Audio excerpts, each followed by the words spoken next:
जय हिंद दोस्तों, स्वागत है आपके अपने YouTube channel yes for study में। आज हम सब फिर एक नए वीडियो के साथ क्लास की शुरुआत करते हैं। आज की आपकी वीडियो आपके आने वाले सीटेट एग्जाम के लिए दोस्तों मोस्ट इंपॉर्टेंट है।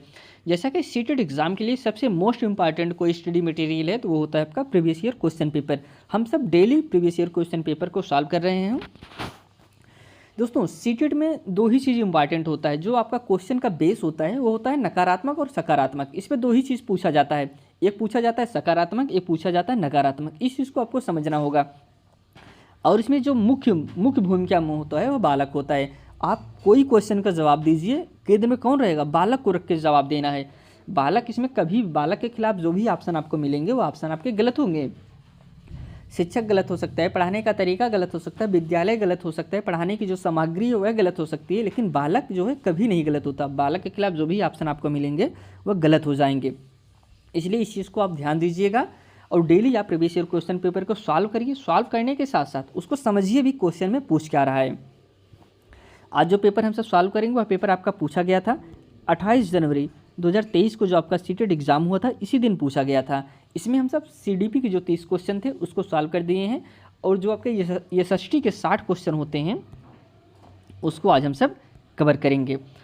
तो अगर आप इस चैनल पर नए हैं दोस्तों, चैनल को सब्सक्राइब ज़रूर करिए और इस प्लेलिस्ट को भी आप एक्सेस करिए। यहाँ पे प्लेलिस्ट में आप देख रहे होंगे, यहाँ पे 2011 से लेकर 2023 तक आपको सभी पेपर सीक्वेंस वाइज मिल जाएंगे हर सब्जेक्ट के। इसलिए आप प्लेलिस्ट को ज़रूर सेव कर लीजिए। यहाँ पे 2011 से लेकर 2023 तक सभी previous year question paper solve कराए गए हैं। तो आइए चलिए हम सब आगे बढ़ते हैं और क्लास की शुरुआत करते हैं। यहाँ से दोस्तों सोशल साइंस के क्वेश्चन शुरू होते हैं। सोशल साइंस में टोटल 60 क्वेश्चन पूछे जाते हैं। इसमें पहला जो क्वेश्चन दिया गया है, निम्नलिखित में से किसने कहा कि अंग्रेजी शिक्षा ने हमें गुलाम बना दिया? फर्स्ट ऑप्शन है मौलाना अबुल कलाम आज़ाद, सेकंड ऑप्शन है रविंद्रनाथ टैगोर, थर्ड ऑप्शन है दादा भाई नौरोजी, लास्ट ऑप्शन है महात्मा गांधी। तो करेक्ट आंसर इसका हो जाएगा option number D is right answer. Mahatma Gandhi का मानना था दोस्तों, जो पश्चिमी सभ्यता थी, पश्चिमी जो अंग्रेजी शिक्षा थी पश्चिमी सभ्यता को श्रेष्ठ बता रही थी, वहीं दोस्तों भारतीय संस्कृति को नष्ट कर रही थी, भारतीय संस्कृति को कम बता रही थी। इसीलिए दोस्तों उन्होंने कहा कि जो अंग्रेजी शिक्षा है वह हमें गुलाम बना दिया है। तो option D is correct answer. अगले क्वेश्चन बढ़ते हैं। भारत में 4 पुरातात्विक स्थलों के नाम नीचे दिए गए हैं। फर्स्ट है फय्यमपल्ली, सेकंड है दोस्तों भीमबेटका, थर्ड है हुंसगे, लास्ट है बुर्ज होम। तो ऑप्शन हम देखते हैं इसमें पूछ क्या रहा है। 4 पूरे के नाम दिए गए हैं।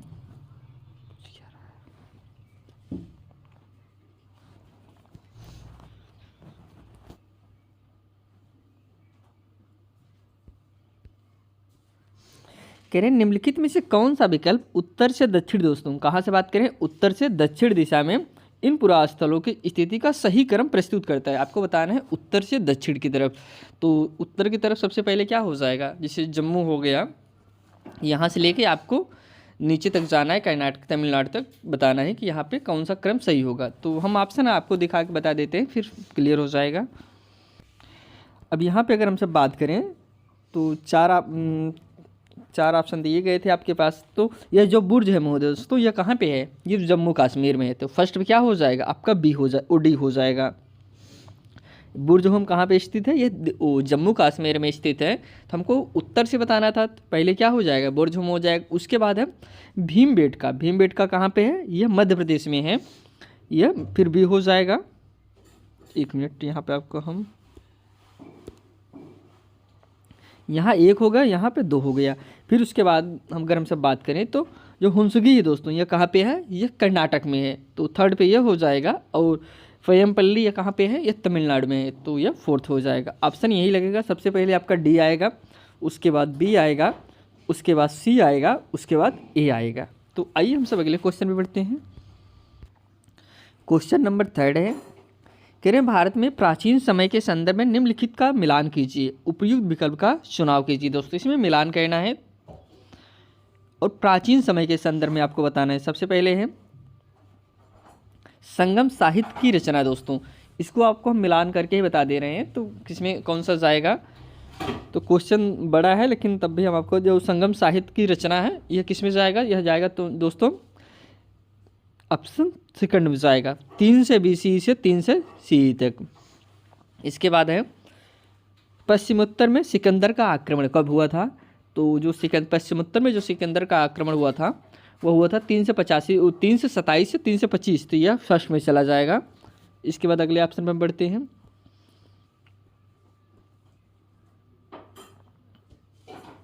इसे हर्षवर्धन का शासनकाल आपको बताना है। तो हर्षवर्धन का शासनकाल जो हुआ था वो 6 से 47 तक। फिर उसके बाद है शैशवंत्यांग में भारत का आगमन थी 6 से 30 से 6 से 43 तक। यह आपका मिलान हो गया। तो अगले क्वेश्चन पे चलते हैं। क्वेश्चन नंबर 4 है, कह रहे हैं शोलकालीन कांस्य मूर्ति लुप्त मोम तकनीक से बनाई जाती थी, इस तकनीक का अनुसरण करते हैं। तो ऑप्शन हम देखते हैं। कह रहे हैं सबसे पहले प्रतिमा बनाने हेतु किस पदार्थ का प्रयोग किया गया था? तो आपको बताना है जो सबसे पहले मूर्ति बनी थी तो वह हम उसमें किस पदार्थ का प्रयोग किए थे। तो फर्स्ट है मिट्टी का किए थे, सेकंड है मोम, या फिर थर्ड है पिघली हुई धातु, या लास्ट है दोस्तों पक्की मिट्टी।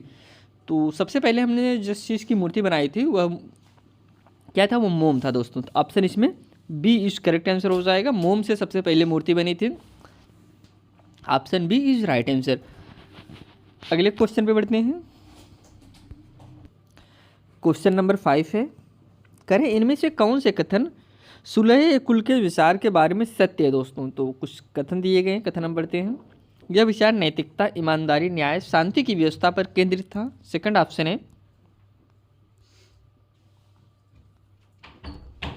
इस विचार के इर्द गिर्द शासन दर्शन बनाने का प्रयास किया गया था। थर्ड है शासन के इस सिद्धांत का जहांगीर और शाहजहां ने पालन नहीं किया। लास्ट है विभिन्न धर्मों के लोगों के बीच थोड़ा भेदभाव आवश्यक था। तो इसका जो करेक्ट आंसर हो जाएगा ऑप्शन पहले इसमें और कथन दिया गया था तो इसके और ऑप्शन होंगे, इसमें एक से ज़्यादा ऑप्शन सही हैं। तो इसके लिए फर्स्ट ऑप्शन है केवल A B C है दोस्तों। सेकंड ऑप्शन है A और B सही है। थर्ड ऑप्शन है B और C सही है, या फिर लास्ट ऑप्शन है केवल A सही है। तो राइट आंसर इसमें फर्स्ट हो जाएगा। इसमें A भी सही है, B भी सही है और C भी सही है। Option A is correct answer. Next question पे चलते हैं। नीचे दिए गए कथन ए और कारण आर को पढ़ें तथा उपयुक्त विकल्प का चयन करें। तो कथन हम पढ़ते हैं। मुर्शीद कुली खान ने बंगाल के राजस्व का बड़े पैमाने पर पुनर्धारण करने का आदेश दिया। यह कथन हो गया। तो अब हम तर्क समझते हैं। कारण आ रहे मुर्शीद कुली खां बंगाल में मुगल प्रभाव को कम करना चाहता था। तो ऑप्शन जो इसमें दिए गए हैं, फर्स्ट ऑप्शन है ए और आर दोनों सही हैं। आर जो है सही व्याख्या करता है ए की। सेकंड ऑप्शन है ए और आर दोनों सही है लेकिन आर सही व्याख्या नहीं है ए का। थर्ड ऑप्शन है ए सही है लेकिन आर गलत है। लास्ट ऑप्शन है दोस्तों ए और आर दोनों गलत हैं। तो इसमें राइट आंसर यही हो जाएगा ऑप्शन नंबर ए। इसमें ए और आर दोनों सही है, आर जो है वह ए का सही व्याख्या भी कर रहा है। तो option A is correct answer. अगले क्वेश्चन में चलते हैं। क्वेश्चन नंबर 7 है, निम्नलिखित में से हड़प्पन मुहर के बारे में कौन सा कथन सही है दोस्तों? फर्स्ट है हड़प्पा संस्कृति के लोग पत्थर से मुहर बनाते थे दोस्तों। कह रहे हैं हड़प्पा के लोग जो संस्कृत के लोग पत्थर से मुहर बनाते थे। सेकंड ऑप्शन है मुहर सामान्यतः गोलाकार होती थी, या फिर जो थर्ड ऑप्शन दिया गया है टेढ़े मुहर में एक जानवर की आकृति गढ़ी होती थी। अब इसमें कौन कौन से ऑप्शन सही हैं उसको आपको बताना है। तो हड़प्पा के संबंध में तो फर्स्ट ऑप्शन है केवल ए सही है। सेकंड ऑप्शन है ए और बी सही है। थर्ड ऑप्शन है बी और सी सही है। लास्ट ऑप्शन है ए और सी सही है। तो करेक्ट आंसर इसमें यही हो जाएगा option number D. Option D is right answer. इसमें ए सही है और सी सही है, लेकिन बी जो ऑप्शन है मुहर सामान्यतः गोलाकार की होती थी, ये गलत है। बाकी हड़प्पा संस्कृति के लोग पत्थर से मुहर बनाते थे, सही है। और थर्ड ऑप्शन जो है मुहर में एक जानवर की आकृति गढ़ी होती थी, तो यह भी सही हो जाएगा। अगले क्वेश्चन पे बढ़ते हैं। निम्नलिखित में से कौन सा कथन सही नहीं है दोस्तों? फर्स्ट है आखेटक खाद्य संग्रहक समुदाय एक स्थान से दूसरे स्थान पर क्यों जाते थे? इसमें कौन सही नहीं है उसको बताना है। फर्स्ट ऑप्शन है वे आसपास के पौधे फलों और जानवरों को खाकर समाप्त कर देते थे। सेकंड ऑप्शन है जानवर एक जगह से दूसरी जगह जाया करते थे। थर्ड ऑप्शन है पेड़ों हरे और पौधों फल फूल अलग अलग मौसम में आते थे। या फिर लास्ट है तो वे एक जगह तलाश कर रहे थे जहां राज्य स्थापित कर सके। अब इसमें जो क्वेश्चन पूछा गया है निगेटिव क्वेश्चन पूछा गया है, तो जो ऑप्शन आपका गलत होगा वही आपका राइट आंसर हो जाएगा। गलत क्या है? गलत इसमें डी है, तो यही सही आंसर होगा। और सब हम बात करें आखेटक जो होते हैं, शिकारी जो होते हैं, एक जगह पे रहते हैं, वहाँ पे जो चीज़ रहती है खाते पीते हैं, फिर वहाँ से और दूसरे स्थान पे चले जाते हैं, फिर वहाँ पे जो सामान रहता है उसे खाते पीते हैं, फिर दूसरे स्थान पे चले जाते हैं। कहीं पे ज़्यादा ठंड पड़ने लगी गर्म इलाके में चले गए, कहीं गर्मी पड़ने लगी ठंडे इलाके में चले आए। जो शिकारी होते हैं इस प्रकार से घूमते रहते हैं, इसलिए इसमें डी गलत है और यही राइट आंसर है। अगले क्वेश्चन पे चलते हैं। क्वेश्चन नंबर 9 है आर्य समाज की स्थापना किसने की? फर्स्ट है राजा राम मोहन राय, सेकंड है वीर शैलिंगम पंतलु, या फिर थर्ड ऑप्शन है स्वामी दयानंद सरस्वती, लास्ट है ईश्वरचंद विद्यासागर। इसमें आर्य समाज की बात कर रहे थे, इसकी स्थापना जो किए थे, तो करेक्ट आंसर इसमें हो जाएगा ऑप्शन नंबर सी दोस्तों। स्वामी दयानंद सरस्वती ने आर्य समाज की स्थापना की थी। और स्थापना हुआ कहाँ था? बम्बई में इसकी स्थापना हुई थी। डेट की अगर हम सब बात करें तो 10 अप्रैल 1875 ईस्वी में इसकी स्थापना किया गया था। और इसका जो नारा था, स्वामी दयानंद सरस्वती ने जो नारा दिया था, वेदों की ओर लौटो, यह नारा दिया गया था। तो आइए अगले क्वेश्चन पे चलते हैं।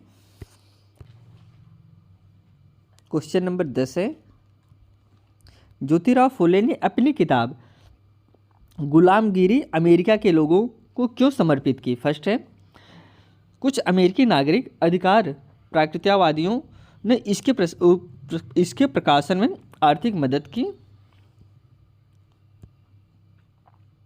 या सेकंड ऑप्शन है इसके प्रकाशन में कुछ साल पहले अमेरिकी में दास प्रथा खत्म कर दी गई थी। थर्ड ऑप्शन है इस किताब में विस्तार से वर्णन किया गया कि कैसे अमेरिकी अवशेषों ने नागरिक अधिकार आंदोलन लड़ा, या फिर लास्ट है फुले ने यह किताब तब लिखी जब अमेरिका में एक अल्पकालिक भ्रमण पर गई थी। तो करेक्ट आंसर इसका हो जाएगा ऑप्शन नंबर इसमें बी सही होगा। इसके प्रकाशन में कुछ साल पहले अमेरिका में दास प्रथा खत्म कर दी गई थी, इसीलिए यह बुक लिखी थी गुलामगिरी, किताब गुलामगिरी का नाम था उसका। तो ऑप्शन इसमें बी इज करेक्ट आंसर। इसलिए अमेरिका के लोग थे जो यह बुक उनके लिए समर्पित कर दी गई थी, यह बुक में उनके बारे में लिखा गया है। तो आइए नेक्स्ट क्वेश्चन पे बढ़ते हैं। अगला जो क्वेश्चन है यह सुमेलित करना है, निम्नलिखित का सुमेल कीजिए, उपयुक्त विकल्प का चुने दोस्तों। तो फर्स्ट से आपको सुमेल कहना है। सत्यशोधक समाज दोस्तों, इसका बताना है सत्यशोधक समाज का संबंध किससे है। तो हम ऑप्शन देख लेते हैं, घासीदास है, हरिदास ठाकुर है, ज्योतिबा बाई फुले। तो सत्यशोधक का समाज किससे संबंध है दोस्तों? ये ज्योतिबा बाई फुले से संबंधित है, इसको जानते रहिए। सत्यशोधक समाज की जो स्थापना हुआ था किसने किया था? यह ज्योतिबा फुले ने किया था।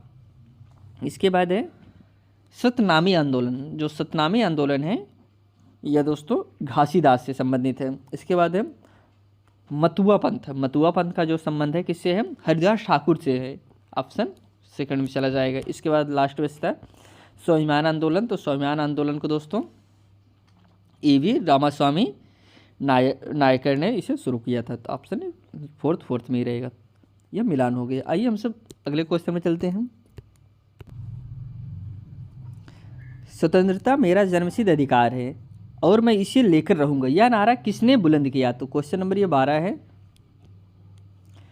लाला लाजपत राय, सेकंड है चित्तरंजन दास, थर्ड है वल्लभ भाई पटेल, या फिर लास्ट है बाल गंगाधर तिलक। तो यह नारा किसने दिया था? ऑप्शन ये डी सही होगा। यह नारा किसने दिया था? बाल गंगाधर तिलक ने दिया था कि स्वतंत्रता मेरा जन्मसिद्ध अधिकार है और इसे मैं लेकर रहूंगा। ऑप्शन इसमें डी इज करेक्ट आंसर। अगर बाल गंगाधर तिलक की हमसे बात करें तो यह दोस्तों इनका जन्म कहाँ पे हुआ था? इनका जन्म महाराष्ट्र में 1856 में हुआ था, 1856 में हुआ था। और इनकी मृत्यु जो हुआ था वो 1920 में हुआ था, और 1990 में इन्होंने कांग्रेस में शामिल हुए थे, इसको जानते रहिए आप। तो आइए अगले क्वेश्चन पे चलते हैं। क्वेश्चन नंबर 13 है शुरुआत में महात्मा गांधी नमक आंदोलन में महिलाओं की भागीदारी के पक्ष में नहीं थे। निम्न में से किसने उन्हें महिलाओं के आंदोलन से जुड़ने की स्वीकृति देने के लिए मनाया दोस्तों। कहने का तात्पर्य सबसे शुरू में तो जो नमक आंदोलन था इसके लिए इसमें महिलाओं की भागीदारी के लिए गांधी जी खिलाफ थे, बाद में फिर वो मान गए। वह किसके कौन उनके प्रेशर डाला है, फिर किसके कहने पर उन्होंने माना, इसको बताना है। फर्स्ट है अम्बाबाई, सेकंड है पंडिता रामाबाई, थर्ड है दोस्तों ताराबाई शिंदे, या फिर लास्ट है सरोजिनी नायडू। तो करेक्ट आंसर इसको हो जाएगा option number D is correct answer, Sarojini Naidu के कहने से। ऑप्शन इसमें डी सही होगा। सरोजिनी नायडू से संबंधित कुछ पॉइंट है उसको आप जान लीजिए, आपके एग्जाम पॉइंट ऑफ व्यू से महत्वपूर्ण है। यह दोस्तों कांग्रेस, भारतीय राष्ट्रीय कांग्रेस जो है उसके राष्ट्रीय कांग्रेस के अध्यक्ष भी रहे, कितने में 1925 में रहे। और ये पहली महिला थी अध्यक्ष बनने वाली, इंपॉर्टेंट है कि पहली महिला थी जो महिला थी वो कांग्रेस की अध्यक्ष बनी थी 1925 में, पहली महिला। इसके बाद दोस्तों उत्तर प्रदेश का प्रथम राज्यपाल यही भी बनी थी, यह प्रथम महिला थी, इसमें भी इनका रिकॉर्ड है। इसके बाद है यह इन्हें भारत का कोकिला कहा जाता है, किसे, सरोजिनी नायडू को। यह कुछ पॉइंट थे। आइए हम सब अगले क्वेश्चन पर बढ़ते हैं। निम्नलिखित में से कौन सा संयोजन सही सुमेल नहीं दोस्तों, इसमें नहीं, जो गलत सुमेल है उसको आपको बताना है। लॉर्ड माउंटबेटन भारत के अंतिम ब्रिटिश वायसराय थे, जो गलत है वही आपका करेक्ट आंसर हो जाएगा।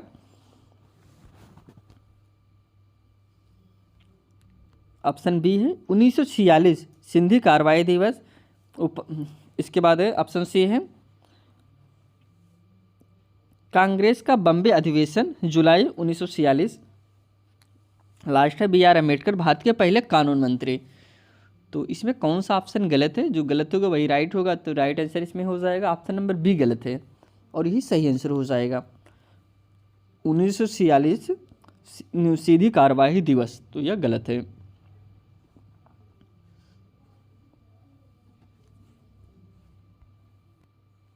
नेक्स्ट क्वेश्चन पे बढ़ते हैं। क्वेश्चन नंबर 15 है, एक मिनट। निम्नलिखित परतों में से वायुमंडल की कौन सी परत उल्कापिंड जल जाते हैं, किस परत में उल्कापिंड जल जाते हैं उसको आपको बताना है। समताप मंडल, क्षोभ मंडल, वायुमंडल, बहिर्मंडल।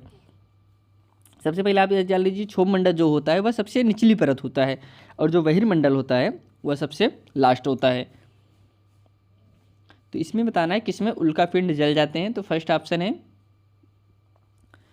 तो राइट आंसर इसमें डी हो जाएगा। जो बहिर्मंडल होता है यह इसमें जो है उल्कापिंड जल जाते हैं। Option D is correct answer. Next question पे बढ़ते हैं। क्वेश्चन नंबर 16 है, देशांतर यामोत्तर के विषय में निम्न कथन पर विचार कीजिए। फर्स्ट है सभी देशांतर यामोत्तर की लंबाई समान होती है। सेकंड ऑप्शन है कथन है दोस्तों, सेकंड कथन है प्रमुख यामोत्तर का मान 0 डिग्री देशांतर है। थर्ड है भूमध्य रेखा 60 डिग्री देशांतर यामोत्तर की निरूपित करती है। अब इसमें जो ऑप्शन दिए गए कौन कौन से ऑप्शन इसमें सही है उसको बताना है। फर्स्ट ऑप्शन है केवल ए और बी सही सत्य है। सेकंड ऑप्शन है केवल बी और सी सत्य है। थर्ड ऑप्शन है केवल ए सत्य है। लास्ट ऑप्शन है केवल बी सत्य है। तो इसमें जो कि करेक्ट आंसर हो जाएगा ऑप्शन नंबर एस, इसमें केवल ए और बी सही है, सी जो है वह गलत है। Option A is correct answer. Next question में बढ़ते हैं। यहाँ बताना है उष्णकटिबंधीय क्षेत्र सबसे अधिक उष्मा क्यों प्राप्त करते हैं। फर्स्ट है क्योंकि उष्णकटिबंधीय क्षेत्र में कम से कम वर्षा, एक मिनट, क्योंकि उष्णकटिबंधीय क्षेत्र में कम से कम वर्ष में एक बार सूर्य ठीक सिर के ऊपर होता है। सेकंड है क्योंकि पृथ्वी झुकी हुई है। थर्ड ऑप्शन है पृथ्वी के घूर्णन के कारण। यह लास्ट है पृथ्वी की परिक्रमा करने के कारण। तो इसमें जो कि करेक्ट आंसर हो जाएगा ऑप्शन नंबर इसमें सही होगा, ऑप्शन नंबर ए सही होगा। एक मिनट आपको बता देते हैं उष्णकटिबंधीय क्षेत्र सबसे अधिक उष्मा क्यों प्राप्त करते हैं। तो फर्स्ट ऑप्शन सही है क्योंकि उष्णकटिबंधीय क्षेत्र में कम से कम वर्ष में एक बार सूर्य ठीक सिर के ऊपर होता है। Option A is right answer. अगले क्वेश्चन पे चलते हैं।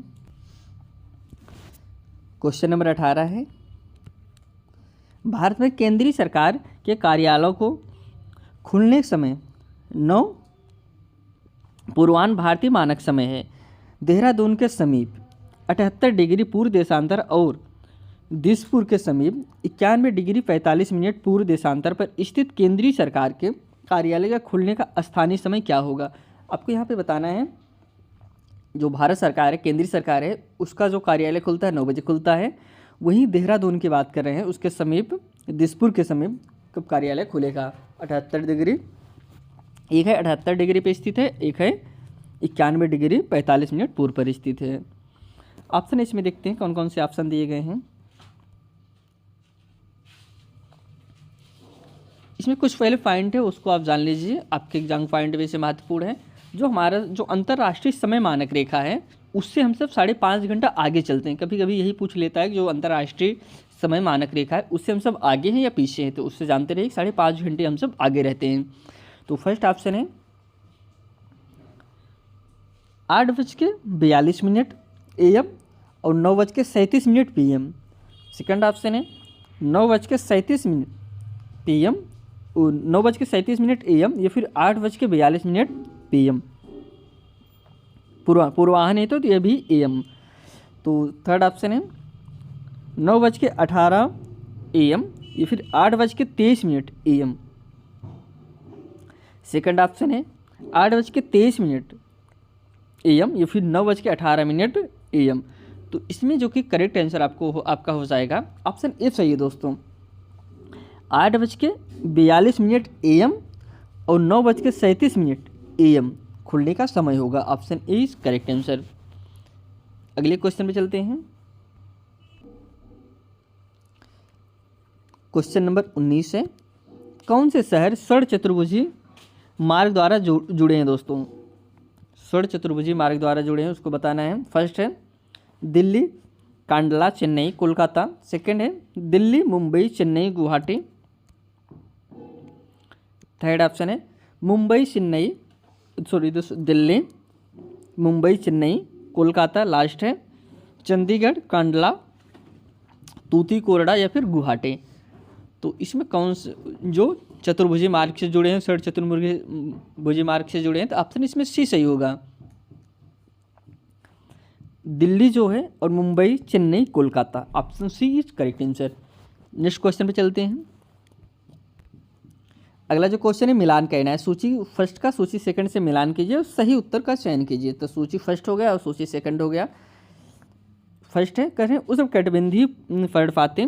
इसमें किसमें पहले आपको हम थोड़ा सा क्वेश्चन ऊपर कर लेते हैं फिर मिला के ही बता देते हैं। आधा क्वेश्चन इस तरफ है तो आधा उस तरफ है, थोड़ा सा मिलाने में समस्या होगा। आपको हम दिखाई देते हैं कौन किस में सही जाएगा। पहले आपको बता देते हैं उस कटबंधी पर्णपाती, इसके सामने लिखा गया भूमध्य रेखा एवं उष्ण कटिबंधी के पास। सेकंड है उष्ण कटिबंधी, इसके सामने लिखा गया है दक्षिण पूर्व अमेरिका। अगले ऑप्शन देखते हैं। सदाबहार दक्षिण चीन एवं दक्षिण पूर्वी ब्राज़ील। शीतोष्ण सदाबहार भारत, उत्तरी ऑस्ट्रेलिया, मध्य अमेरिका। इसके सामने लिखा गया है। इसके बाद है शीतोष्ण पर्णपाती, जो इसके सामने लिखा गया है शीतोष्ण पर्णपाती, इसके सामने लिखा है उत्तरी पूर्व अमेरिका, चीन, न्यूजीलैंड, चिली। अब इसमें किसका मिलान होगा। अब एक ही पेज पे तो है नहीं दोस्तों, नहीं तो आपको मिला के दिखा देते हैं, लेकिन हम आपको दिखा देते हैं कौन किस में मिलेगा। तो अब आगे बढ़ते हैं।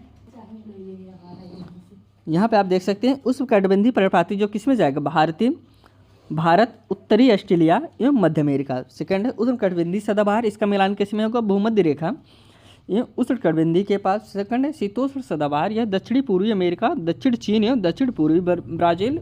शीतोष्ण पर्णपाती यह किस में मिलान होगा इसका, उत्तरी पूर्वी अमेरिका, चीन, न्यूजीलैंड, चिली, और यह इसमें मिलान होगा। तो नेक्स्ट क्वेश्चन पे चलते हैं। क्वेश्चन नंबर 21 है, निम्नलिखित कथनों के लिए सही विकल्प का चयन कीजिए। कथन दिए गए, कथन ये हैं, अंतर्जनित बल कभी कभी आकस्मिक गति उत्पन्न करते हैं। बी कथन है, भूकंप और ज्वालामुखी जैसी आकस्मिक गति के कारण पृथ्वी की सतह पर अत्यधिक हानि होती है। तो इसमें कौन से ऑप्शन सही हैं। इसमें जो फर्स्ट ऑप्शन है ए और बी दोनों सही हैं, और दोस्तों बी जो है एक ही सही व्याख्या करता है। अब इसमें सेकंड जो ऑप्शन है ए और बी दोनों सही हैं, परंतु बी जो है ए की सही व्याख्या नहीं करता। थर्ड है ए सही है तथा बी गलत है। लास्ट है ए सही है तथा बी गलत है। तो राइट आंसर इससे क्या हो जाएगा, ऑप्शन नंबर ए सही है। इसमें जो है ए और बी दोनों सही हैं, बी जो है ए की सही व्याख्या भी करता है, तो option A is right answer. अगले क्वेश्चन पे बढ़ते हैं। क्वेश्चन नंबर 22 है, निम्न में से कौन सा कथन सही है दोस्तों। कथन, फर्स्ट कथन है क्षोभ मंडल, इसमें ओजोन गैस की परत पाई जाती है जो हमें सूर्य की किरणों उनके हानिकारक प्रभाव से बचाती है। ये तो फर्स्ट कथन हो गया। किसके बाद क्षोभ मंडल की बात करें, क्या क्षोभ मंडल में दोस्तों ओजोन परत पाई जाती है। तो अभी हम आगे आपको बताते हैं इसमें से कौन सा सही होगा कौन सा गलत होगा। सेकंड ऑप्शन है समताप मंडल, अंतरिक्ष में प्रवेश करने वाले उल्कापिंड इस परत में आने पर जल जाते हैं। अभी आपने हम जो उल्कापिंड आपके हैं अंतरिक्ष में आते हैं जल जाते हैं, किस मंडल में जल जाते हैं उसको आपको हमने बताया था, तो था बहिर्मंडल, तो ये आपका भी होगा नहीं। इसके बाद सी आप बात करें मध्यमंडल, इस परत में बढ़ती ऊंचाई के साथ तापमान अत्यधिक तीव्रता से बढ़ता है। फिर लास्ट है वायुमंडल, रेडियो तरंग इस परत द्वारा पुनः परावर्तित कर दी जाती है, तो ऑप्शन ये डी सही होगा। वायुमंडल रेडियो तरंगे इस परत द्वारा पुनः परावर्तित कर दी जाती हैं। अगले क्वेश्चन पे चलते हैं। क्वेश्चन नंबर 23 है, आतपन के बारे में दिए गए निम्नलिखित कथनों को पढ़िए तथा सही विकल्प का चयन कीजिए। सूर्य से आने वाली वह ऊर्जा जिसे पृथ्वी रोक लेती है उसे आतपन कहलाती है। सेकंड है आतपन की मात्रा और प्रबलता दिनों में ऋतुओं और साल भर बदलती रहती है। थर्ड है आतपन की मात्रा भूमध्य रेखा से ध्रुवों की ओर बढ़ती है। अब इसमें जो ऑप्शन दिए गए हैं, ऑप्शन देखते हैं। पहला ऑप्शन है केवल ए तथा बी सही है। सेकंड ऑप्शन है केवल बी तथा सी सही है। और ऑप्शन देखते हैं, इसमें सी ऑप्शन सी है केवल ए तथा सी सही है। लास्ट ऑप्शन है ए बी तथा सी सही है।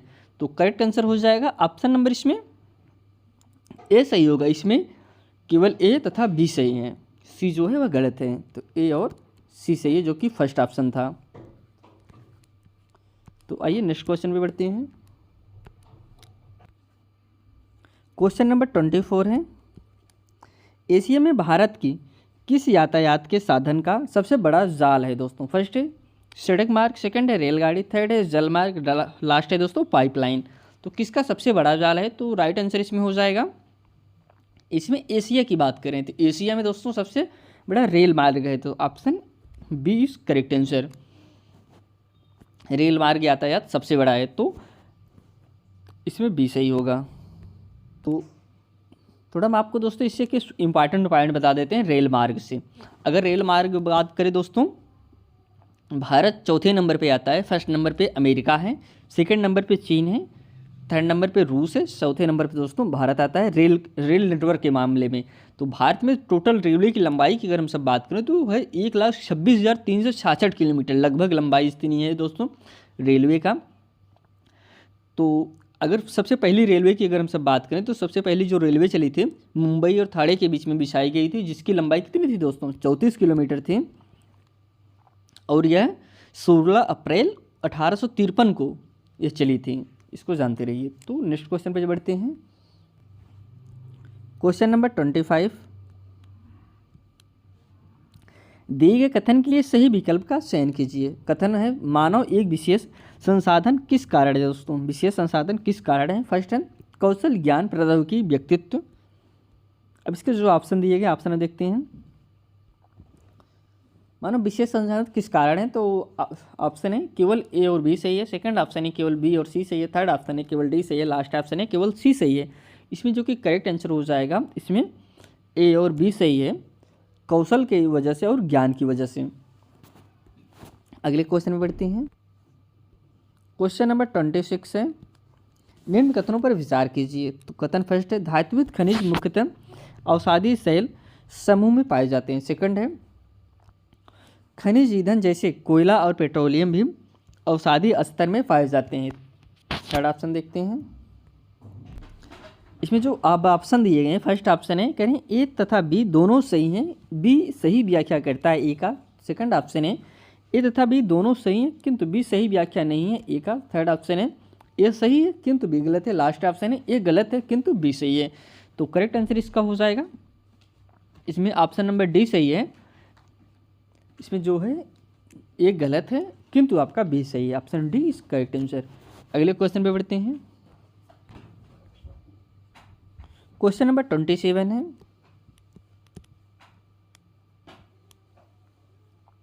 वृक्षों की उन कतारों को क्या कहा जाता है जो मृदा को अपरदन से बचाने हेतु वायु की गति को रोकने के लिए लगाई जाती हैं। फर्स्ट है अंतराल संयंत्र, सेकंड है आश्रय पट्टी, थर्ड है समोच्च रोपण, लास्ट है दोस्तों पट्टीदार रोपण। इसे हम क्या कहते हैं? तो इसे जो कहा जाता है ऑप्शन बी सही होगा, आश्रय पट्टी कहा जाता है। Option B is correct answer. Next question पे बढ़ते हैं। क्वेश्चन नंबर 28, एक पीढ़ी से दूसरी पीढ़ी में हस्तांतरित मूल्यों, विश्वासों, विचारों व लक्षणों को कहते हैं, क्या कहते हैं? रिवाज रूढ़, सेकंड है नृजतीयता, या फिर थर्ड है संस्कृति, या फिर आत्मसातकरण। इसे हम क्या कहेंगे? इसे कहा जाता है ऑप्शन नंबर सी सही है दोस्तों, इसमें इसे हम संस्कृति कहते हैं। एक पीढ़ी से दूसरी पीढ़ी में हस्तांतरित मूल्य विश्वासों को क्या कहा जाता है? संस्कृति कहा जाता है कि एक संस्कृति, उसकी संस्कृति एक पीढ़ी से दूसरी पीढ़ी में ट्रांसफर हो जाती है। Option C is correct answer. अगले क्वेश्चन पे बढ़ते हैं। उस व्यवहार स्थिति को पहचानिए जो पूर्वाग्रह को प्रतिबंधित करता है। दोस्तों किसको करता है? पूर्वाग्रह को प्रतिबंधित करता है। तो ऑप्शन देख लेते हैं। फर्स्ट ऑप्शन है अंग्रेजी बोलने वालों को व्यवहार में प्राथमिकता देना, सेकंड है केवल अपने धर्म व जाति के लोगों को मित्र बनाना, सेकंड ऑप्शन, थर्ड ऑप्शन है, थर्ड कथन है महिलाओं और पुरुषों के लिए अलग अलग पंक्तियां होना, या फिर लास्ट है केवल अपने धर्म के पवित्र स्थलों का सम्मान करना।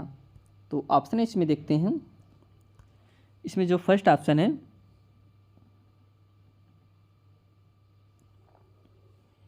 ए और डी सही है, सेकंड ऑप्शन है ए और बी सही है, थर्ड ऑप्शन है सी और डी सही है, लास्ट है बी और सी सही है। तो राइट आंसर हो जाएगा ऑप्शन नंबर बी सही है, इसमें ए और बी दोनों सही हैं। अगले क्वेश्चन बढ़ते हैं। क्वेश्चन नंबर 30 है,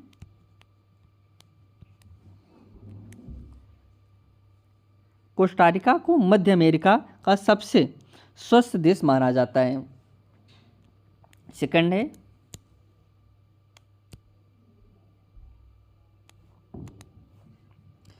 कोस्टारिका की सरकार ने सेना पर खर्च करने के बजाय साफ व सुरक्षित पानी, सफाई और पोषण पर खर्च करने का निर्णय लिया। तो ऑप्शन है देखते हैं। फर्स्ट ऑप्शन है ए तथा बी दोनों सही हैं तथा बी सही व्याख्या है ए की। सेकंड ऑप्शन है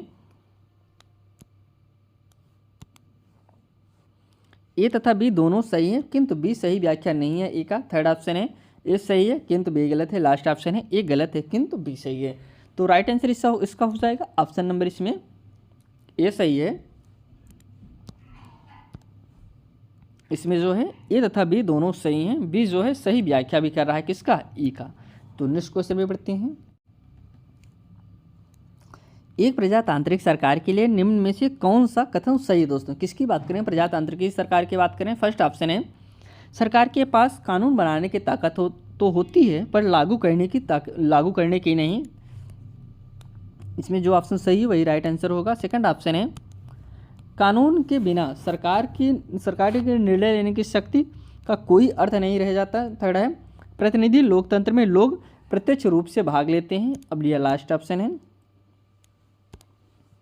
प्रजातांत्रिक सरकार में कुछ वयस्कों को वोट देने का अधिकार है। प्रजातंत्र का मतलब क्या होता है? जहां इसमें बी सही होगा, कानून के बिना सरकार के निर्णय लेने की शक्ति का कोई अर्थ नहीं दोस्तों। Option B is correct answer. Next question में बढ़ते हैं। भारत में अधिकांश कामकाजी महिलाएं निम्नलिखित क्षेत्र में कार्य करती हैं। फर्स्ट है कृषि कार्य में, चिकित्सीय पेशे में, सर्व शिक्षण कार्य में, फिर निजी कंपनियों में। तो भारत की जो महिलाएं अधिकतर किस में काम करती हैं? तो राइट आंसर इसमें हो जाए कृषि के कार्य में। दोस्तों ज़्यादा से ज़्यादा लोग क्या करते हैं? खेती ही करते हैं, agriculture work. Option A is correct answer. Next question पे बढ़ते हैं। न्यूनतम वेतन के संदर्भ में कौन से कथन सत्य है दोस्तों? न्यूनतम वेतन की बात करें, फर्स्ट है न्यूनतम वेतन का कानून मजदूरों को सुरक्षा प्रदान करने के लिए नहीं बनाया गया। सेकंड ऑप्शन है एक मजदूर को न्यूनतम वेतन से कम मजदूरी ही देनी है। इसमें जो थर्ड कथन है, सरकार द्वारा मजदूरों के लिए सुनिश्चित किया गया कि वेतन न देना गैर कानूनी है। तो इसमें न्यूनतम वेतन की बात करें तो कौन से ऑप्शन सही है? थोड़ा सा आपको हम वेतन के बारे में बता देते हैं, फिर ऑप्शन आपको बताते हैं। जो वेतन होता है दोस्तों, गवर्नमेंट, अगर कोई गवर्नमेंट काम कर रहे हैं आप, गवर्नमेंट काम में चाहे स्त्री हो चाहे पुरुष हो, दोनों को समान वेतन दिया जाता है। अगर एक ही पद पे हैं, अगर एक पद पे हैं तो आप महिलाओं और पुरुषों को समान वेतन दिया जाता है। यह भारत में जो आपका अधिकार है उसे, बाकी प्राइवेट कंपनियों में नहीं, कि प्राइवेट कंपनियों में पुरुषों को ज़्यादा वेतन देते हैं, महिलाओं को कम देते हैं, लेकिन गवर्नमेंट में ऐसा नहीं। गवर्नमेंट में कोई भी आप जॉब करेंगे जहाँ पे एक ही पद के समान दो लोग रहेंगे, पुरुष और महिला दोनों को एक समान ही वेतन मिलेगा, उसमें 1 रुपये के कम ज़्यादा नहीं रहेगा। तो ये होता है दोस्तों वेतन के बारे में जो सरकार और प्राइवेट में अंतर होता है। तो ऑप्शन है, फर्स्ट ऑप्शन है ए तथा बी सही है, सेकंड ऑप्शन है बी तथा सी सही है, थर्ड ऑप्शन है ए केवल ए सही है, लास्ट ऑप्शन है केवल सी सही है। इसमें ऑप्शन डी सही हो जाएगा, इसमें केवल सी सही है दोस्तों। सरकार द्वारा मजदूरों के लिए सुनिश्चित किया गया कि वेतन न देना गैर कानूनी है। जब यह बात कही गई कि जिसे न्यूनतम वेतन के संबंध में, न्यूनतम वेतन का मतलब यही होगा कि अगर वेतन नहीं दे रहा है तो यह गैर कानूनी माना जाएगा। तो option D is correct answer. अगले क्वेश्चन पे चलते हैं। क्वेश्चन नंबर 34, यह खाली जगह का निर्णय होता है जो एक लोकतांत्रिक सरकार बनाता है और इसके कामकाज के बारे में निर्णय लेता है। फर्स्ट है निर्वाचित सरकार, सेकंड है भारत के लोग, थर्ड है दोस्तों राज्यसभा के सदस्यों, फिर लास्ट है लोकसभा के सदस्यों। तो करेक्ट आंसर इसका हो जाएगा ऑप्शन नंबर बी, भारत के लोग दोस्तों। यह भारत के लोग का निर्णय होता है कि लोकतांत्रिक सरकार बनाता है और इसके कामकाज के बारे में निर्णय लेता है। तो ऑप्शन इसमें बी इज राइट आंसर। अगले क्वेश्चन पे उठते हैं। पुरुषों की तुलना में घर में और घर के बाहर दोनों जगहों पर एक श्रमिक के रूप में महिला की स्थिति खाली जगह के रूप में निर्दिष्ट है दोस्तों। दोहरा बोझ, सेकंड ऑप्शन है अधिभार, थर्ड है दोस्तों दोहरा काम, या फिर लास्ट है अधिसमय। तो क्या है ये दोस्तों? दोहरा बोझ है। ऑप्शन इसमें ए सही होगा, दोहरा बोझ। अगले क्वेश्चन बढ़ते हैं।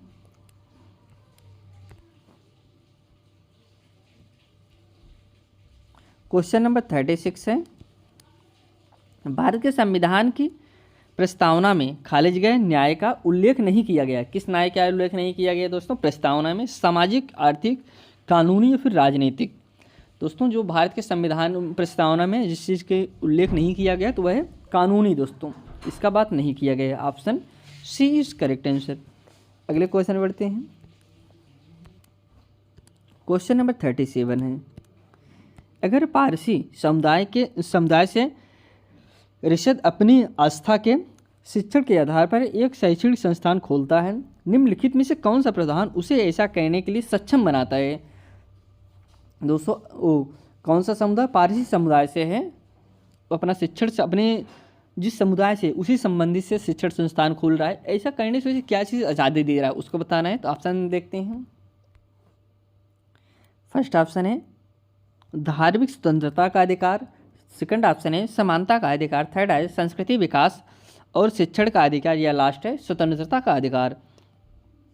तो इसका करेक्ट आंसर हो जाएगा ऑप्शन नंबर सी दोस्तों, सांस्कृतिक विकास और शिक्षा का अधिकार। यह किससे संबंधित है? आर्टिकल 30 से संबंधित है, जो हमको यह अधिकार देता है कि हम अपने समुदाय से संबंधित संस्थाएं खोल सकते हैं और अपने समुदाय से संबंधित उसमें जानकारी दे सकते हैं। तो option C is correct answer. अगर हम सब समानता की बात करें तो जो समानता का अधिकार होता है वो आपका 14 से लेकर 18 तक होता है, और धार्मिक स्वतंत्रता का जो अधिकार होता है वह 25 से 28 होता है। इसको जानते रहे, आपके एग्जाम में काफ़ी बार पूछा है। 25 से लेकर 28 तक होता है धार्मिक स्वतंत्रता, और समानता का अधिकार होता है 14 से लेकर 18 तक होता है। इसके बाद हम सब स्वतंत्रता का अधिकार सिर्फ बात करें तो यह होता है आपका 19 से लेकर 22 तक। तो अगले क्वेश्चन पे बढ़ते हैं। राइट आंसर इसमें सी है। क्वेश्चन नंबर 38 है, संविधान की व्याख्या का अधिकार मुख्य रूप से किसके पास होता है दोस्तों? फर्स्ट ऑप्शन है विधायिका के पास, सेकंड ऑप्शन है कार्यपालिका, थर्ड है न्यायपालिका, फिर संसद के पास। तो संविधान की जो व्याख्या का अधिकार है मुख्य रूप से किसके पास होता है? ऑप्शन न्यायपालिका के पास होता है। ऑप्शन इसमें सी सही है। नेक्स्ट क्वेश्चन पे बढ़ते हैं। क्वेश्चन नंबर 39 है। इसमें कह रहे हैं 2005 में न्यायमूर्ति राजेंद्र सच्चर की अध्यक्षता में एक उच्च स्तरीय समिति ने भारत में मुस्लिम समुदाय की खाली जगह स्थिति का अध्ययन और जांच की। फर्स्ट है आर्थिक, राजनीतिक, सामाजिक या फिर शैक्षिक। तो ऑप्शन जो इसमें दिए गए हैं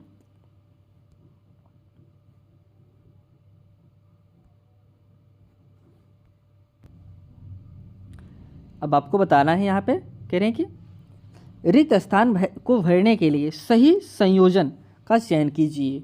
तो फर्स्ट ऑप्शन है आर्थिक, राजनीतिक और सामाजिक, सेकंड है दोस्तों आर्थिक, राजनीतिक और शैक्षणिक, थर्ड है राजनीतिक, शैक्षिक या फिर सामाजिक, और लास्ट है आर्थिक, सामाजिक और शैक्षिक। तो इसमें कौन सा क्रम से भरा जाएगा? तो ऑप्शन इसमें डी सही होगा, आर्थिक इस हिसाब से, सामाजिक हिसाब से और शैक्षणिक हिसाब से। इसमें option D is correct answer. Next question पे चलते हैं। क्वेश्चन नंबर 40 है।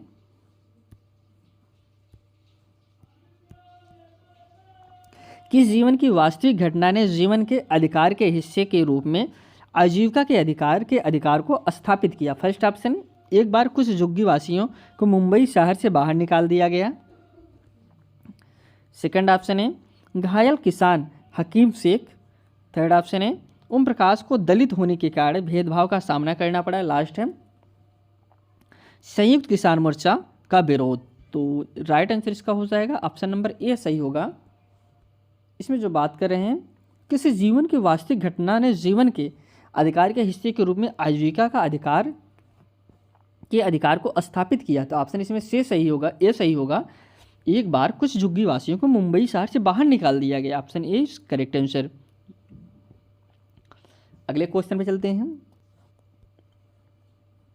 यहाँ बताना है सीई कामायन शब्द का प्रयोग खाली जगह के स्थान पर किया जाता है। फर्स्ट ऑप्शन है बी सी ए, सेकंड ऑप्शन है ए ई, थर्ड ऑप्शन है ए डी या फिर लास्ट है ए सी। इसमें करेक्ट आंसर सी होगा दोस्तों, ए डी। अगले क्वेश्चन में बढ़ते हैं। सामाजिक विज्ञान के अंतर विषयक उपागम के संबंध में निम्नलिखित कथन है दोस्तों। फर्स्ट ऑप्शन है सभी थीम की अंतर विषयक तरीके से परिचर्चा होनी चाहिए, सेकंड ऑप्शन है योग्य बनाने वाली पाठचर्या के लिए अंतर विषयक चिंतन आवश्यक है, थर्ड है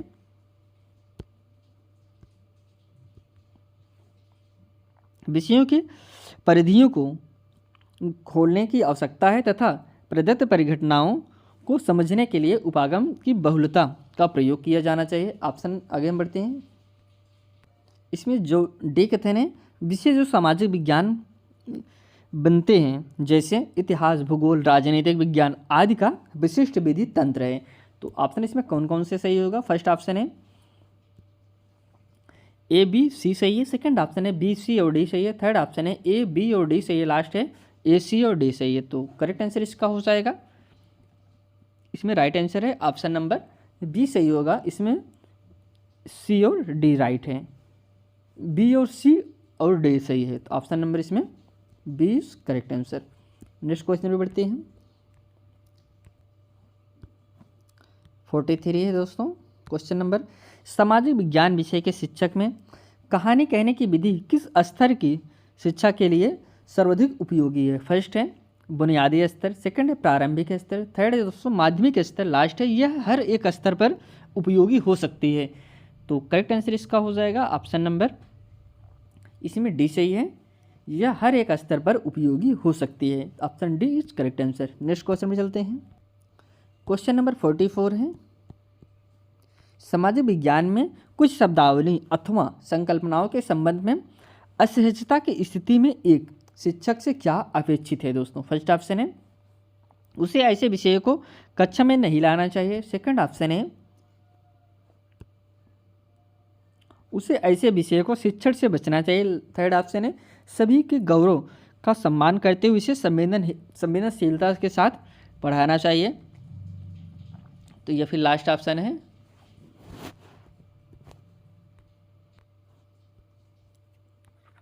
उसे उच्च स्वर में पढ़ाना चाहिए और अगले विषय में पर जाना चाहिए। तो ऑप्शन इसमें सी सही होगा दोस्तों, option C is right answer. तो अगले क्वेश्चन पे बढ़ते हैं। क्वेश्चन नंबर 45 है, अगर आंध्र प्रदेश की एक शिक्षिका समानता विषय का अध्ययन कर रही है तो निम्नलिखित में से किसकी सामाजिक आर्थिक स्थितियों का उल्लेख परिचर्चा के लिए एक अधिक प्रासंगिक उदाहरण के रूप में होगा। फर्स्ट है शेन्यू, सेकंड है बैगा, थर्ड है दोस्तों मिसमस, या लास्ट है ओरड। तो करेक्ट आंसर इसका हो जाएगा ऑप्शन नंबर है चिन्नू। इसमें किसकी बात करें? आंध्र प्रदेश की शिक्षिका की बात करें, समानता विषय का अध्ययन कर रही है, तो ऑप्शन ये फर्स्ट सही है। ये दोस्तों शेन्यू जो है एक जनजाति होती है, इसको जानते रहिए आप। अगले क्वेश्चन पे बढ़ते हैं।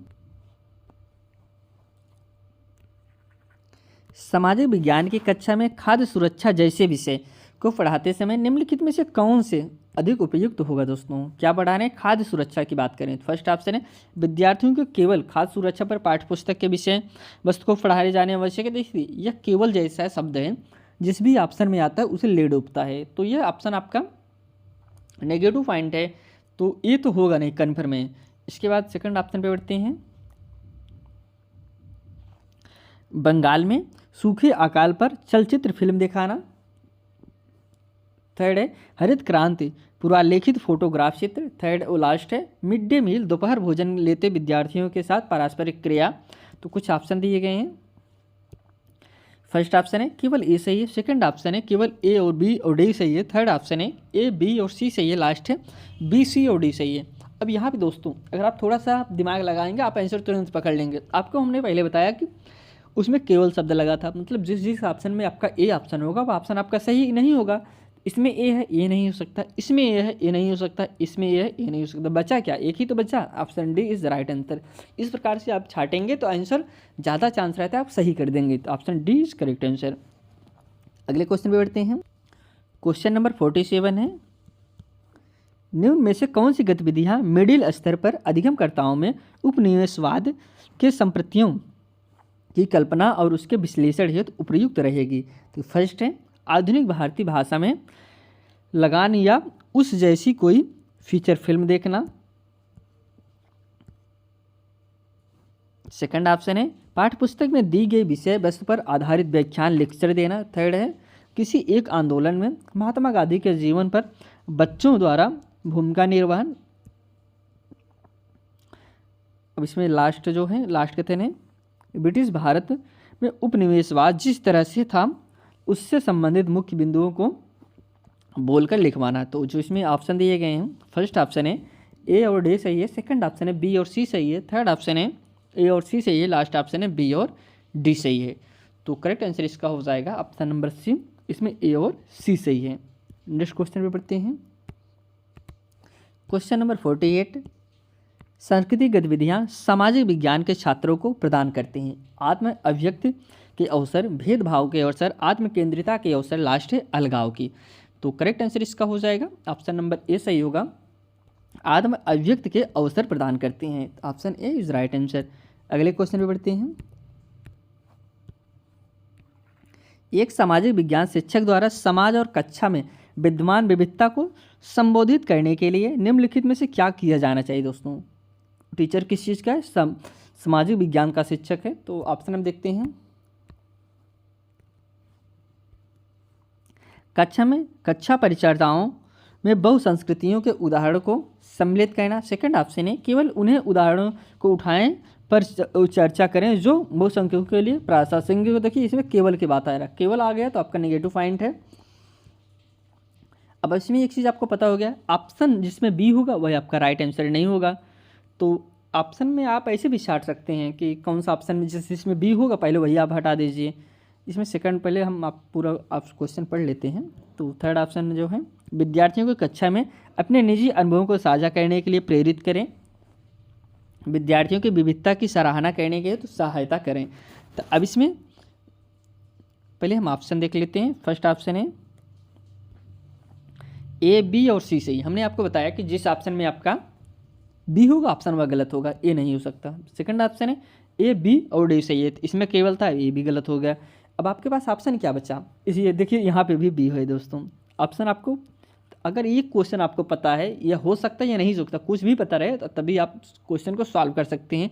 अगर यह ट्रिक आपने समझ लिया तो इसमें सी सही होगा, ए, सी और डी। अगर तीनों ऑप्शन आप नहीं समझ पा रहे हैं कहना क्या चाह रहा है, लेकिन एक ऑप्शन है, ऑप्शन समझ गया कि इसमें केवल लगा, ये गलत होगा, इसके ज़रिए से आप सही आंसर पे टिक कर सकते हैं। तो option C is correct answer. अगले क्वेश्चन में बढ़ते हैं।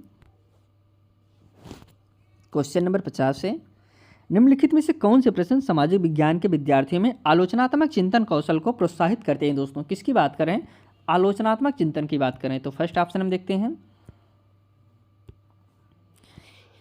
क्या यह कहना सही है कि महिलाओं को राजनीति में नहीं होना चाहिए, कारण दीजिए। सेकंड है दोस्तों, सदाहरित वनों और पतझड़ी वनों में क्या अंतर है।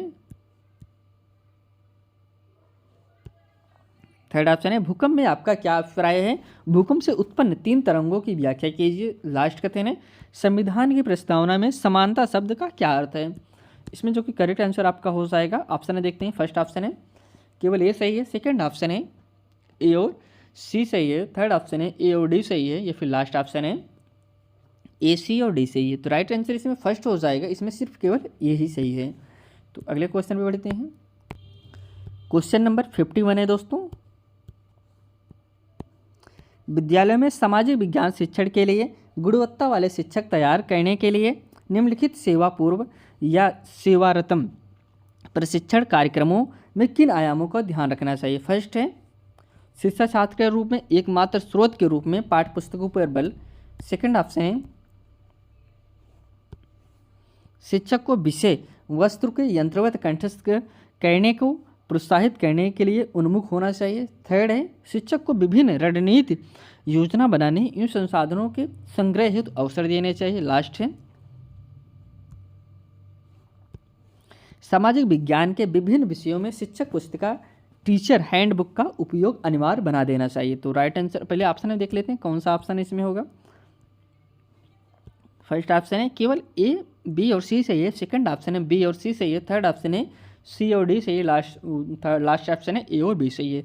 राइट आंसर इसमें सी हो जाएगा, इसमें सी और डी सही है। अगले क्वेश्चन में बढ़ते हैं। क्वेश्चन नंबर 52 है, कथन कारक से संबंधित है। निम्नलिखित कथन ए तथा आर को पढ़िए, सही विकल्प का चयन कीजिए। तो कथन हम पढ़ते हैं सबसे पहले ए को। कथन ए है, माध्यमिक स्तर पर सामाजिक विज्ञान की समग्र समझ अंतः शास्त्रीय उपागम द्वारा संभव है। आगे बढ़ते हैं, इसमें जो कारण आर हैं उसको समझते हैं। भारत में सामाजिक विज्ञान पाठचर्या मुख्यतः विषयी उपागम द्वारा स्थापित आयोजित की जाती है। तो ऑप्शन इसमें देखते हैं, सही विकल्प का चुनाव आपको करना है। फर्स्ट ऑप्शन है ए और आर दोनों सही हैं, आर जो है सही व्याख्या करता है ए का। सेकंड ऑप्शन है ए और आर दोनों सही हैं लेकिन आर जो है सही व्याख्या नहीं करता ए का। थर्ड ऑप्शन है ए सही है लेकिन आर गलत है।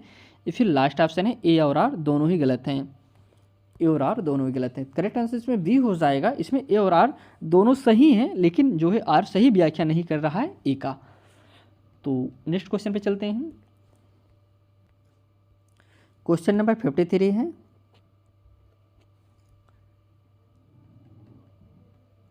फर्स्ट कह रहे हैं सामाजिक विज्ञान को एक विषय विशेष के रूप में समझने के संबंध में निम्नलिखित 2 कथन पर विचार कीजिए तथा सही विकल्प का चयन कीजिए।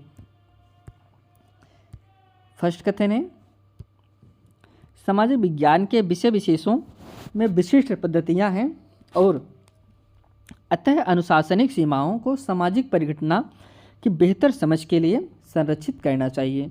अब इसमें जो सेकंड कथन है, विषय विशेष के रूप में सामाजिक विज्ञान स्वरूप से व्याख्यात्मक है और अतः वैज्ञानिक जांच के लिए उपयुक्त नहीं है। तो ऑप्शन इसमें देखते हैं। फर्स्ट ऑप्शन है केवल फर्स्ट सही है, सेकंड ऑप्शन है केवल सेकंड सही है, थर्ड ऑप्शन है फर्स्ट और सेकंड दोनों सही, लास्ट है फर्स्ट या सेकंड दोनों ही गलत हैं। तो करेक्ट आंसर इसमें डी हो जाएगी, ये दोनों ही ऑप्शन गलत हैं, फर्स्ट या सेकंड दोनों ही गलत हैं। नेक्स्ट क्वेश्चन पे बढ़ते हैं। क्वेश्चन नंबर 54 है, अगर किसी को लगता है कि स्रोत गढ़ गए हो सकते हैं तो क्या कदम उठाए जाने चाहिए। यहाँ पे कह रहे हैं कि अगर किसी को लगता है कि स्रोत गढ़ गए हों तो हो सकते हैं तो क्या कदम उठाए जाने चाहिए। तो फर्स्ट है, जिसने स्रोत का प्रलेखन किया था उस व्यक्ति को मानसिक स्वास्थ्य के बारे में पता लगाएं। सेकंड ऑप्शन है, सेकंड कथन है, उस सामग्री की पड़ताल कीजिए जिससे स्रोत बनाया गया है। थर्ड है, स्रोत को अन्य स्वीकृति स्रोत के साथ परिपृष्ट कीजिए। अब इसमें ऑप्शन जो दिए गए हैं, फर्स्ट ऑप्शन है केवल सी सही है, सेकंड ऑप्शन है ए और बी सही है, थर्ड ऑप्शन है ए बी और सी सही है, या फिर लास्ट ऑप्शन है केवल बी सही है। तो करेक्ट आंसर इसमें सी हो जाएगा। इसमें ए भी सही है, बी भी सही है और सी भी सही है। अगले क्वेश्चन पे चलते हैं। फ्रांस की क्रांति विषय पर की जाने वाली परियोजना के लिए निम्नलिखित में से कौन सा रूब्रिक अधिक उपयुक्त होगा दोस्तों। फर्स्ट है कथन है विश्लेषणात्मक रूब्रिक, सेकंड है जासूसी, थर्ड है समग्र रूब्रिक। तो ऑप्शन इसमें देखते हैं। फर्स्ट ऑप्शन है केवल ए सही है, सेकंड ऑप्शन है ए और बी सही है, थर्ड ऑप्शन है ए और सी सही है, लास्ट ऑप्शन है बी और सी सही है। तो इसका जो कि करेक्ट आंसर हो जाएगा ऑप्शन नंबर, इसमें ऑप्शन नंबर दोस्तों, एक मिनट आपको बताते हैं, इसमें ए सही होगा दोस्तों। इसमें केवल ए सही है, बाकी जासूसी आपका गलत है, समग्र रूब्रिक या गलत है। तो राइट है विश्लेषणात्मक rubric, option A is correct answer. Next question पे बढ़ते हैं।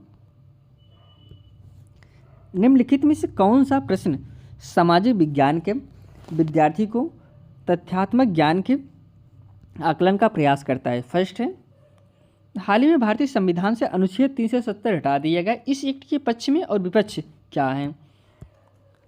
सेकंड ऑप्शन है मकर रेखा से कर्क रेखा की ओर सूर्य की गति की व्याख्या कीजिए। थर्ड है, क्या आप सोचते हैं कि भारत में धर्म के संबंध में स्वतंत्रता का अधिकार सही प्रकार से नियोजित हो पाता है, क्या वह भारत को एक धर्मनिरपेक्ष देश बनाता है। ये फिर लास्ट है, पृथ्वी को विभिन्न गोलार्धों में कैसे विभाजित किया गया है। तो इसके जो ऑप्शन दिए गए हैं, फर्स्ट ऑप्शन है ए और बी सही, सी सही है, थर्ड ऑप्शन है बी सी और डी सही है, सेकंड ऑप्शन है बी और सी और डी सही है, थर्ड ऑप्शन है ए और डी सही है, लास्ट है बी और डी सही है। तो राइट आंसर इसमें बी और डी सही है, ए जो है और सी जो है वो गलत है, ऑप्शन इसमें डी इज करेक्ट आंसर। अगले क्वेश्चन पे चलते हैं। शैक्षिक आकलन के क्षेत्र में किसने सर्वप्रथम निर्माणात्मक मूल्यांकन के संप्रतियों का उपयोग किया। फर्स्ट है बेंजामिन ब्लूम, सेकंड है माइकल स्टीवन, थर्ड है दोस्तों लॉरेंस डब्ल्यू एंडरसन, या फिर लास्ट है जॉन डेवी। तो करेक्ट आंसर इसका हो जाएगा ऑप्शन नंबर, इसमें बी सही होगा, माइकल स्टीवन, ऑप्शन इसमें बी इज करेक्ट आंसर। अगले क्वेश्चन पे चलते हैं। अगला क्वेश्चन मिलान करना है, निम्नलिखित को सुमेल कीजिए, उपरीत विकल्प का चयन कीजिए। इसको मिलाना है, नियोजन आकलन दोस्तों, आपको हम यही मिला के बता देते हैं। नियोजन आकलन जो जाएगा किस में जाएगा, विशेष सामग्री प्रवेश व्यवहार का आकलन। नियोजन आकलन जो होता है प्रवेश व्यवहार का आकलन होता है, यह फर्स्ट में चला जाएगा, उस थर्ड में चला जाएगा। इसके बाद बढ़ता है नैदानिक आकलन। नैदानिक आकलन की बात करें तो इसमें जो दिया गया है ये लास्ट में चला जाएगा। उत्तरी क्वेश्चन बड़ा है इसलिए नहीं तो आपको हम सीधा मिला के बता देते हैं, लेकिन हम बता देते हैं दूसरा जो जाएगा वह किस में जाएगा, वह जाएगा उत्तरी पूर्वी अमेरिका अधिगम समस्याओं को हल करना। इसके बाद थर्ड की अगर हम सब बात करें निर्माणात्मक आकलन, यह जाएगा विशेष सामग्री में प्रवीणता, तो यह दूसरे में चला जाएगा। और लास्ट बचा योगात्मक हो गया, यहाँ पे कट गया अक्षर, योगात्मक आकलन, तो यह फर्स्ट में चला जाएगा। शिक्षार्थी प्रमाणीकरण, ऑप्शन फर्स्ट में। तो आइए हम सब अगले क्वेश्चन पे बढ़ते हैं।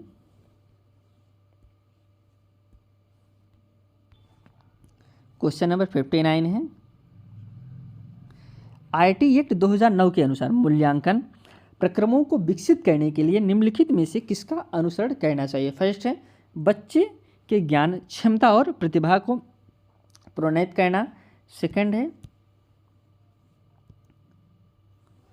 प्रौद्योगिकी का प्रमाणिक एवं उपयुक्त उपयोग। थर्ड है वह सदमे एवं चिंता से बच्चे को मुक्त करना। लास्ट है बच्चे को उसके विचार स्वतंत्रता से व्यक्त करने के लिए प्रोत्साहित करना। तो इसमें आईटी एक्ट 2009 की बात करें तो इसमें करेक्ट आंसर हो जाएगा, इसमें एक से ज़्यादा ऑप्शन सही होंगे। तो ऑप्शन इसमें और दिया होगा, हम ऑप्शन पहले चलते हैं देखते हैं। यहाँ पे देखिए फर्स्ट ऑप्शन है केवल ए बी सी सही है, सेकंड ऑप्शन है केवल बी सी डी सही है, थर्ड ऑप्शन है ए सी और डी सही है, लास्ट है ए बी और डी सही है। तो राइट आंसर इसमें सी हो जाएगा। इसमें जो है ए भी सही है, सी भी सही है और डी भी सही है। नेक्स्ट क्वेश्चन पे बढ़ते हैं। लास्ट क्वेश्चन है दोस्तों, क्वेश्चन नंबर 60 है। निम्नलिखित प्रश्नों से कौन से अधिगम प्रतिफल प्रतिबिंबित हो रहा है। तो फर्स्ट ऑप्शन है भारत में मसालों के उत्पादन में कौन सा राज्य प्रथम स्थान पर है। सेकंड है मसालों के उत्पादन के लिए कौन सी भौगोलिक परिस्थितियां अनुकूल हैं। इस तो दो कथन हो गया। अब लेकिन जो ऑप्शन चार्ट दिए गए उसको आपको बताते हैं। वर्गीकृत कीजिए, विषमता दर्शाइए और तुलना कीजिए। सेकंड है जानकारी और उसके स्रोतों का मूल्यांकन एवं विश्लेषण कीजिए। थर्ड है बहिर्वेशन कीजिए, घटनाओं एवं उनके प्रभावों का पूर्वानुमान लगाइए। या फिर लास्ट है कारण दीजिए और कारण प्रभाव का आकलन कीजिए। तो ऑप्शन इसमें देखते हैं। फर्स्ट ऑप्शन है केवल ए सही है, सेकंड ऑप्शन है बी सी सही है, थर्ड ऑप्शन है ए बी और सी सही है, लास्ट है ए और डी सही है। तो राइट आंसर इसमें डी ही हो जाएगा। अब इसमें ऑप्शन नंबर डी सही है, ए और डी दोनों सही हैं।